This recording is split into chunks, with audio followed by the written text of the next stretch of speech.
Good afternoon, everybody, and welcome back to the iCar Repairers Realm. We're here today to talk a little bit about the Ford Mustang Mach-E and the emergency response guide and some other things. With us remotely, we have the legendary Gerry Bonanni with Ford. Gerry, I think we're going to join Gerry right now, so you can introduce yourself, Gerry. Good afternoon, everyone. I'm Gerry Bonanni with Ford Motor Company. Thank you for having me here. All right, and to my left we have Scott Van Hooley, iCar, RTS team. Jeff Poole with iCar. I'm the subject matter expert team manager. Joel Dufkus, I'm one of the ADAS and EV instructors here at iCar. And I am Bud Center, Director of Technical Products and Curriculum. So we'll get started here. First thing I'd like to mention for everybody is that anybody watching live, if you have questions, you can submit those questions through your chat function on the screen, or you can submit them to repairsrealm at i-car.com, and we can answer the questions for you there. If anybody wants to go back and see this video and replay this, it's available on the iCar YouTube channel. So again, as I said, we're here to talk a little bit about the Mustang Mach-E and the emergency response guides, and we'll kind of start there. What can you tell us, Joel, about where we're going to find this stuff? Well, so first thing we got to do is log online to fordcrashparts.com. And once we're on fordcrashparts.com, there's a section on there for electric and hybrid vehicles. So we'll go ahead and click on that. And that'll bring us to a list of all the different vehicles they offer. So we're going to scroll down to safety information, and we'll find our Mustang Mach-E. We'll click on that. And it brings us to the Ford Service Info site, where we can then open up our responder guide there. And so this is an open free website. It's not behind any pay site or anything like that. So easy access for anybody that needs to look at it.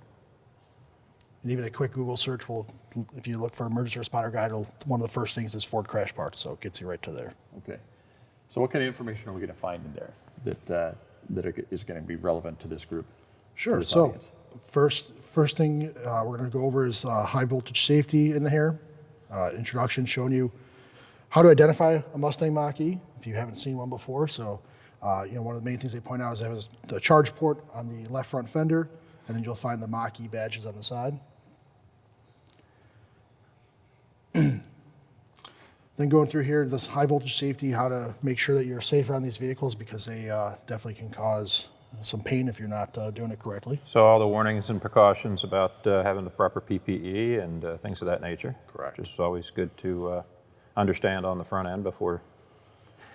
And then we'll get through all the different component locations where everything's at, where it's located, what it's called. So don't go too fast past that one. Back up just for a second there. So I really appreciate these drawings from a collision repair technician perspective, and for folks in the collision repair industry, as we look at a graphic like this, it really gives us a better understanding of where is what. And so if we're looking at a vehicle that's hit in a particular location, we can understand better the respect we need to have walking up to and inspecting that vehicle, and lets us really get a better handle on things. Yeah, definitely. You can identify what might be damaged in that area when just looking at it. In a few minutes, you're going to go over and take a look at the vehicle, and you've got some parts labeled, and we'll be able to see some of these things. So we'll take a look at that in a minute. Yep. So you have your three-quarter view in there, and then you get your top-down view, and it's going to call out all the different parts, where they're located and what their functions are.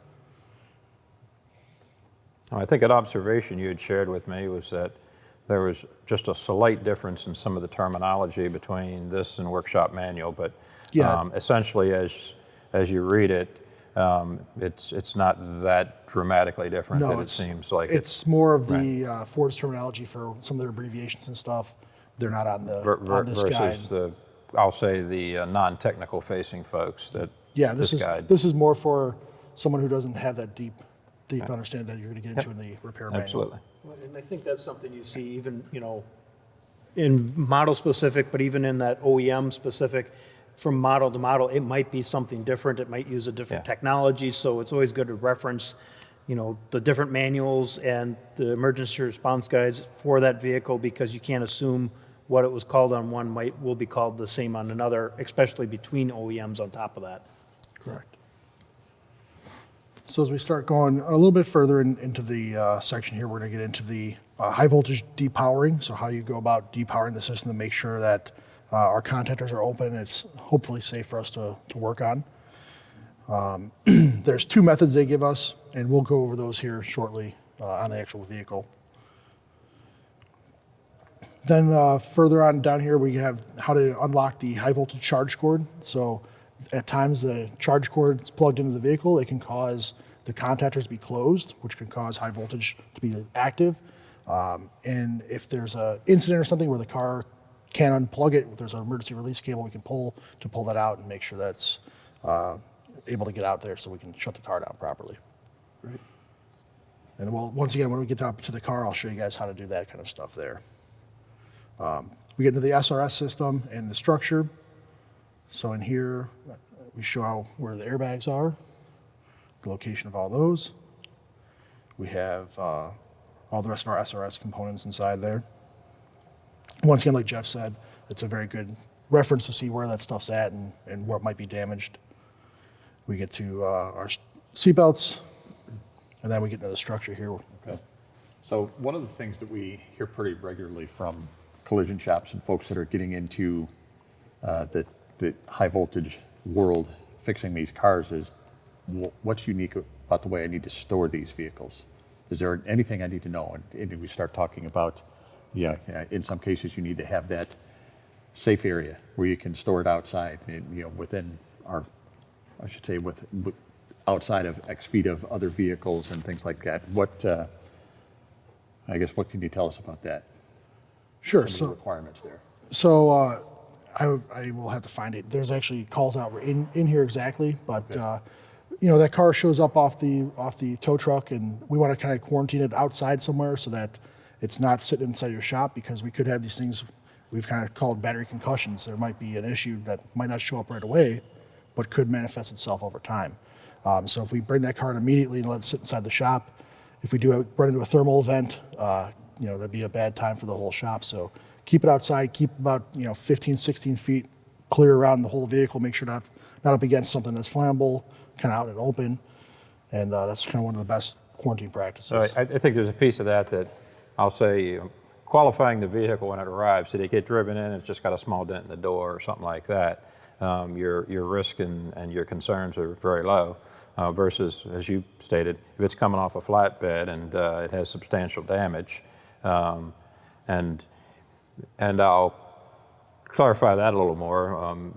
So if it's gone off-road and potentially there's undercarriage damage or damage to the battery case or housing itself, those are all things we'd want to determine as early as possible before we bring it into our building where there might be some concern. I know there is quite a bit of detail in there on some of the different requirements and guidelines that go along with some of those aspects. So while Joe's looking for that, I have a question for you, Gerry. One of the other things that we hear from technicians is, okay, when I start to work on these electric vehicles, once I've done everything I need to do to power it down and make the vehicle safe, confirm that there's zero potential, it's safe for me to work on, what is the difference? Is there any difference in structure? If we just stick specifically to the Mach-E, is there anything that they need to know, technicians need to understand, that is different about working on this type of vehicle? The main thing to remember is that the structure around the battery is similar to any other ultra high strain steel intensive unibody. When you're looking at the battery mount and its mounting areas, any other repair items that you're going to look at as far as sectioning, if there's any options for that, or full component replacement, will be dictated in the workshop manual. Basically, once the battery is out of the equation and you've got that out of your way, essentially, if necessary, this is the same as working on any other vehicle. Now, bear in mind the precautions if the battery is still left in the vehicle would apply as per the workshop manual. Perfect, thank you. So this is a steel structured car predominantly, and Basically. Yep. Okay. Well, and that's one of the things I think the industry a lot of times loses track of, is that all the ultra high strength steel that we've been dealing with over the last 20 years has only gotten more complex, more ultra high strength steel, carbon fibers creeping in there as reinforcements.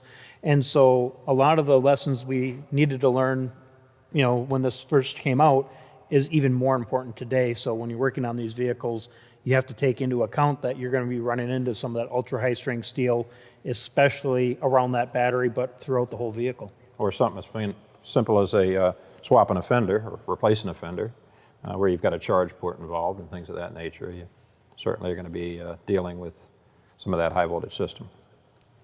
So Definitely.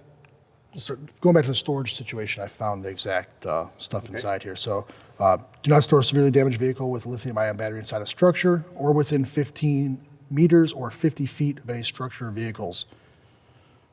So that's, They give you some very specific information on how to store these vehicles and what to do with them.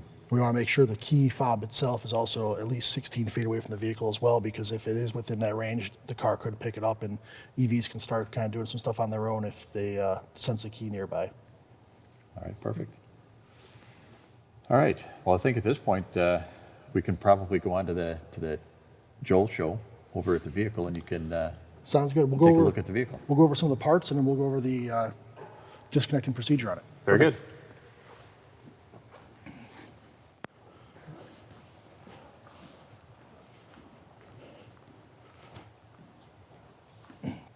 Joel gets the fun part. He gets to go over there and break. I meant, He already broke it. That's why there's no tub in there. So, so here at the vehicle, we have the front tub already pulled out of here. So we can see all the different various parts inside. So we have our inverter controller right up top here. We have our offboard charger, our secondary onboard diagnostic control module A, which is a fancy term, that's a charger assembly down there. We have our DC to DC converter up here, which is going to charge our 12-volt battery systems. We have an electric AC compressor that's run off the high voltage battery. All the way down here, we have our front electric drive unit. And if we cut to the B-roll that we have of the battery and stuff, we can see the underside of the car with it up on a lift. We can go ahead and see there's a front drive unit. If it's a all-wheel drive unit, if it's a rear-wheel drive unit, we're not going to have a front drive unit. Then we see our battery structure. It spans basically the length of the whole entire passenger compartment, front to back, side to side, and we have our rear drive unit back there as well. Our rear drive unit has a inverter on top of it. That's the basics of kind of what's under the hood here. It looks more complicated than it actually is. We were talking earlier about if this charge cable is stuck inside here, how do we get to there? So it's kind of hard to see here, so I think we have some footage of that we can run. But you're going to put your hand down here by the fender where the charge port is. You're going to reach inside, and you'll feel a braided cable. And you're taking just pull up on that, and then you can pull the charge cable out from there. So now, we'll kind of talk now about how do we approach this vehicle and how we shut this down if it arrives at our shop. So in a collision, we don't know what's exactly wrong with our vehicle, where we can see physically where it's damaged, but we don't know internally what happened, if there's cables touching, things like that. So we want to approach this thing very safely. So one of the first things I'm going to do is if I have a watch or jewelry on, I'm going to take that off and set that aside. I'm going to walk back here to my toolbox. I'm going to grab my PPE, which consists of a pair of safety glasses and my high voltage gloves. As I'm coming back up to the car, I'm going to take and go ahead and just do a quick roll test with my gloves, roll them up, make sure they hold air, make sure they're good to go. Last thing I'm going to do is put on gloves that might have an issue. And even though the disconnect procedure we're doing here right now is on the low voltage side, we want to be just extra cautious with what we're doing to make sure that nothing bad's going to happen to us. So I'm going to have my full PPE on. so the thought process is that he's more than one mistake away from a bad situation. Even if there's problems, because he's got his PPE on, he's not up against one mistake and bad things happen. So that's the critical aspect of PPE. Much like in some cases technicians get kind of relaxed about wearing safety glasses whenever they're working. Well, the safety glasses protect your eyes when stuff fly in. Nobody goes to work expecting that stuff to fly into your eye. But if you're not wearing them, sometimes it does. So hopefully we're wearing them. Yeah, definitely. So I have my PPE on, I got a long sleeve shirt, and my gloves, my safety glasses, and even my shoes are rated for electric shock. So just trying to make sure I minimize the risk I have to myself. So now coming up to the vehicle, first thing we want to do is make sure the key fob, like we said, is about 16 feet or more away from the vehicle. So I have it locked in a lockbox on the other side of the shop. It's clear out of the way. Then what we're going to do is we're going to get into the under the hood area. So we're going to open the hood up. Typically there'll be plastic panels in the front tub in here. So there's a panel that goes right over this area where this green disconnect is. We'd go ahead and just take and pull that panel out. Now, it's very tough to get out. It's got some strong clips, so you're going to have to really give it a pull and pull that panel out. Once we expose that panel, or pull that panel off, we expose our service disconnect here. We're going to go ahead, there's a connector position assurance clip, that little red clip on here. We're going to go ahead and pull that up. Then we're going to take and push down on the connector, and we'll pull it up and open. Now you'll see there's a hole inside here where we need to kind of lock this in place, so we're going to go ahead and grab a zip tie.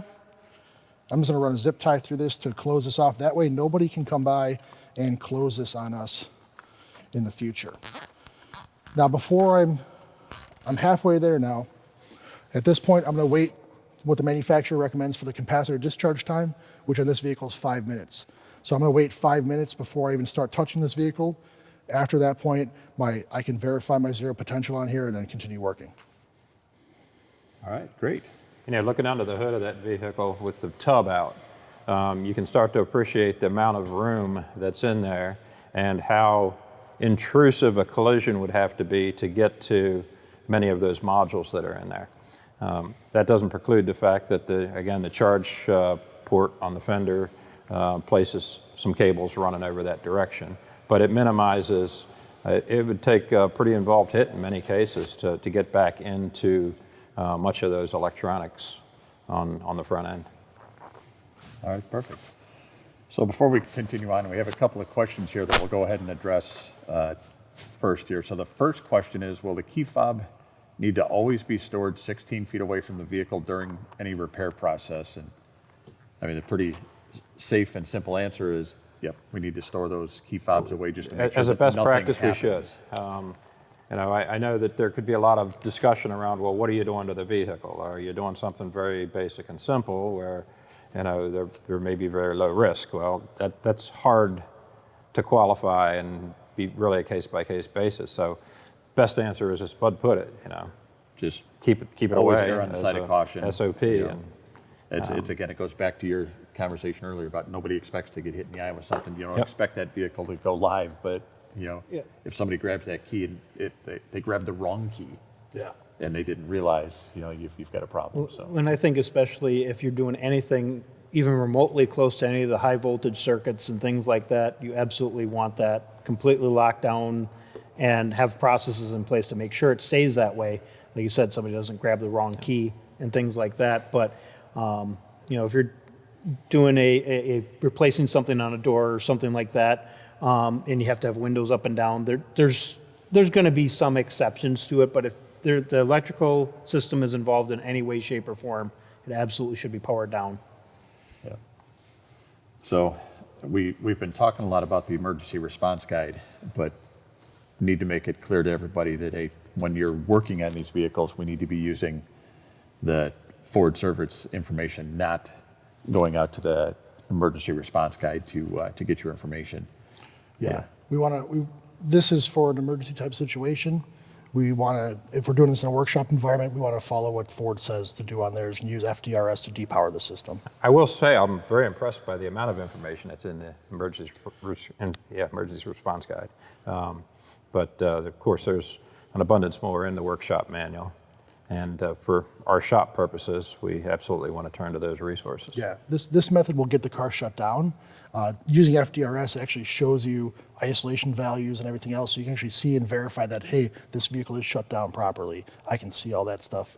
I don't have to second guess. You know, it's one of the things that I kind of look for whenever a vehicle comes in, and particularly on the EVs and hybrids that are out there, is, you know, are there any warning lights or master cautions or anything like that? Of course, there would be a DTC driving that, and getting in there with a scan tool, the appropriate scan tool, and having the access to look at some of that information. And one other thing I want to bring up too is on the dash, there'll be a little light that says ready when the car is on and the high voltage system's active. In the emergency response guide and also my testing I've seen, even if you don't have the ready light on, the contactors can still be on. So that's why we want that key far away, so that if you do hit the button in there, it doesn't energize the contactors, it energizes the whole system. Yeah, sure. So this vehicle does not have a high voltage disconnect on the actual battery like many of the other EVs do. No, this one does not. It's all low voltage Okay. in the interlock loop. Great. We have another one question. thing I do want to call your Oh, attention go ahead, to, Gerry. if I could. A little bit later on in the emergency response guide, there is a lot of good detailed information on how to approach a damaged BEV, what to listen for, what to look for. And you may show some of that when you get a moment. There's quite a bit of good information in there. Yes, it is for emergency responders, but it's also good for body shops to look at any available information they have in addition to the workshop manual to supplement, if you will.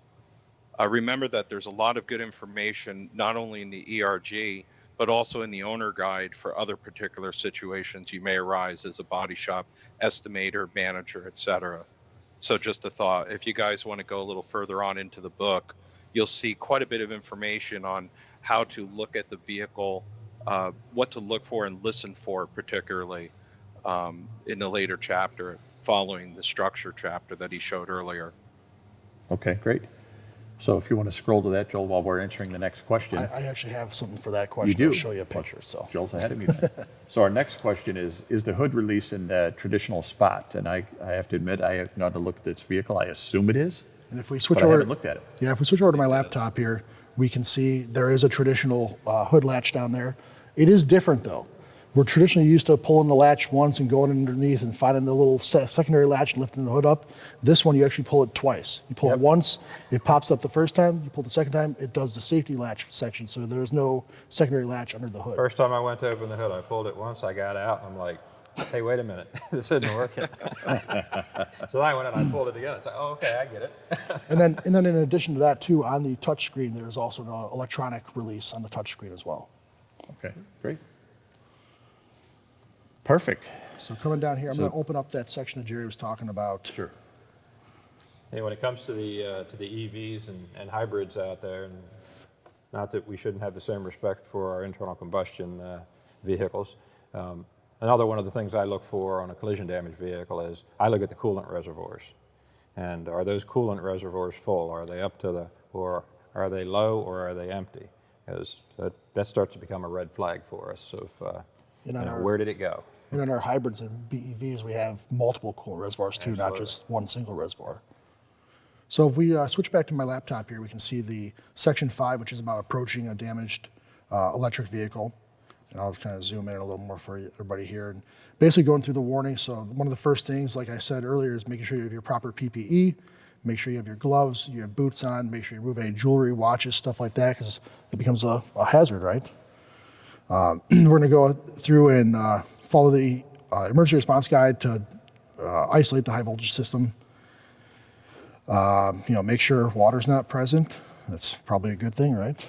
Water and electric don't No. go together now. And just, there's tons of warnings here on what to do. I'm not going to read everything to you Yep, guys. actually, here, if you could hold on one though, the one that's at the top of the page, where it says vehicles with damaged high voltage batteries require special handling precautions. One of the questions I get all the time from the field is concerning leaking fluids, particularly sparks, flames, but the gurgling or bubbling sounds. So that's a very, very important point that you highlighted right there. That's a question I get a lot if it is in regard to BEV safety or how to evaluate a vehicle sitting naturally quarantined from others in the lot. Yeah, definitely. And as someone who's worked on a lot of EVs, you can definitely hear those cars kind of whirling and going as you approach them. Sometimes, like you said, with the key, you can turn the systems on. So if you use your ears, you can kind of hear what's going on. You can hear coolant pumps kicking on, things like that. So it'll kind of give you some clues to what's going on with the vehicle. Some of those things that are normal operation versus, and there's a piece of it where, getting accustomed to, and if this is the first time you've ever been exposed to it, you may not necessarily discern the difference between. Yeah, you might not know what's going on. But the gurgling and unusual odd noises are definitely red flags. Yeah. Definitely. All right. Yeah, other than that, most of the stuff is all the stuff that we kind of covered back at the car. But I would recommend anybody just sit down and read through this document. It's a pretty quick read, but it has all these different warnings in there that you should probably heed. And it's good EV stuff in general. Perfect. Well, before we end today. I'll just kind of go around the horn. Anything that anybody'd like to add that we haven't covered yet? It's fun to drive, I can tell you that. That seems to be all these EVs. They make them go really fast, really quick, which is kind of fun. Yeah. One of my favorite things I was telling you guys earlier, when I had the car up in the lift yesterday and I pulled the rear cover off on the rear drive unit, it says embossed on there, it says "Electrified ponies live here." It's So I thought great that's in the casting. I thought that was a cool. I gotta hand it to somebody's got a sense of humor out there. I love it. Yeah, no, we picked the vehicle up from the dealer when we brought that one over, and it took about an hour for Jeff to text me and say, hey, he drove this back in unbridled mode. So, well, all right. Well, Gerry, thank you for joining us. You're welcome. Always a pleasure to have you join us, and we look forward to the next time. Again, Thanks for having me. if anybody has any questions after watching this in the on-demand version, you can submit those questions to repairersrealm@i-car.com, and we will get the questions answered for you. Everybody have a great day. Thanks for joining us.